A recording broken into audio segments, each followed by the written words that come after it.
Decision making से related 7th example है यहाँ पे, mister Shubham has passed his BCom examination CAIB examination with 62% and 65%।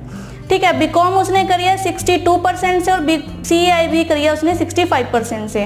तो यहाँ पर अगर हम फर्स्ट कंडीशन देखें तो ए कंडीशन को ये फुलफिल नहीं कर रहा, क्योंकि जो बीकॉम है वो 65% से होनी चाहिए, लेकिन इसने 62% से पास की है। ठीक है, और CAIB किसने करी है 65% से। बी कंडीशन यहाँ पर फुलफिल हो रही है। ठीक है, नेक्स्ट है यहाँ पे, he has recently completed 25 year of age in June 2006।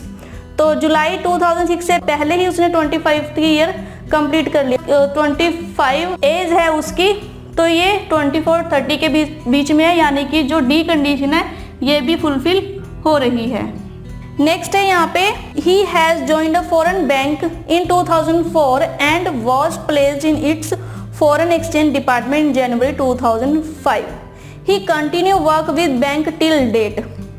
ठीक है, तो वो 2005 में वो उसने फॉरेन एक्सचेंज डिपार्टमेंट में ज्वाइन किया था और उसने अभी तक वो 2006 तक वो काम कर रहा है वहीं पे। तो 2005 जनवरी 2005 से लेके जुलाई 2006 तक ऑलमोस्ट 1.5 साल होता है। ठीक है, लेकिन हमें फॉरेन एक्सचेंज डिपार्टमेंट में 1 ईयर का एक्सपीरियंस चाहिए। ठीक है, तो यहाँ पर जो सी कंडीशन है ये भी फुलफिल हो रही है। He is ready to keep deposit with bank of ₹25,000, यानी कि जो ई कंडीशन है ये भी यहाँ पर फुलफिल हो रही है। तो यहाँ पर अभी एक कंडीशन, जो कंडीशन ए है वो फुलफिल नहीं हो रही, बाकी की 4 कंडीशन फुलफिल हो रही है। तो अगर हम यहाँ देखें तो इससे रिलेटेड एक्सेप्शनल क्राइटेरिया हमें यहाँ दिया हुआ है कि अगर बीकॉम में मिनिमम 60% मार्क्स है तो हम उसे MD यानी मैनेजिंग डायरेक्टर में रेफर करेंगे। तो यहाँ पर जो उसकी बीकॉम है वो 62% से है, यानी कि जो एक्सेप्शनल हमें कंडीशन दी हुई है ये फुलफिल हो रही है, तो हम इसे रेफर करेंगे मैनेजिंग डायरेक्टर में।